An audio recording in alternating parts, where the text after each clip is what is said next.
അതിലിപ്പോൾ ജീവിതത്തിൽ താങ്കൾ പരിചയപ്പെട്ടതിൽ വെച്ച് ഏറ്റവും ശക്തയായ സ്ത്രീ ആര്? ശ്രീവിദ്യ എൻ്റെ 3-4 സിനിമകളിൽ അഭിനയിച്ചിട്ടുള്ള ആളാണ്. എന്തിനു വേണ്ടി അവർക്ക് ഈ ശാപങ്ങൾ അല്ലെങ്കിൽ ഈ ദുഃഖമെല്ലാം കൊടുത്ത് നമുക്ക് പലപ്പോഴും അത്ഭുതം തോന്നും. അപ്പോൾ അവരോട് ചോദിച്ചാൽ അവരൊന്നും പറയത്തില്ല, ചിരിക്കുക മാത്രമേ ചെയ്യുള്ളൂ. നന്നായിട്ട് വിദ്യ പാടുമായിരുന്നു. ഞാൻ ഈ പാട്ടുകളെല്ലാം കിട്ടപ്പോൾ ഞാൻ ഒരു ദിവസം വളരെ കാഷ്വലായിട്ട് ചോദിച്ചാണ്, വിദ്യ എന്തുകൊണ്ടൊരു പടത്തിൽ നിങ്ങൾ പാടിക്കൂടാ? അയ്യോ അത് എനിക്കത് എന്നൊക്കെ പറഞ്ഞ് ആദ്യമൊക്കെ പറഞ്ഞെങ്കിൽ തന്നെ കൊടുത്താലും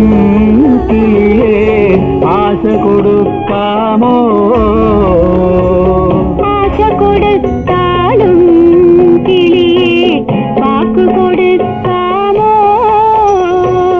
ശ്രീവിദ്യയെ സംബന്ധിച്ചിടത്തോളം ഒരു ഭാഷയിലും അവർക്ക് മറ്റൊരാളിനെ കൊണ്ട് ഡബ് ചെയ്യിക്കേണ്ട ആവശ്യം വന്നിട്ടില്ല. മലയാളത്തിലൊന്നല്ല, ഒരു മലയാളിയല്ല, തമിഴത്തിയാണ്.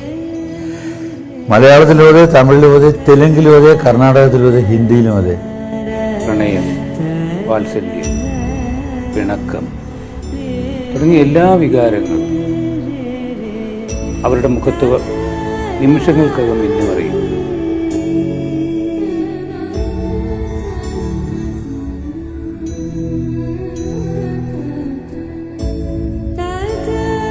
ഒരിക്കലും അഭിനയിച്ചോ അല്ലെങ്കിൽ പാടിയോ ആഗ്രഹം തീർത്ത്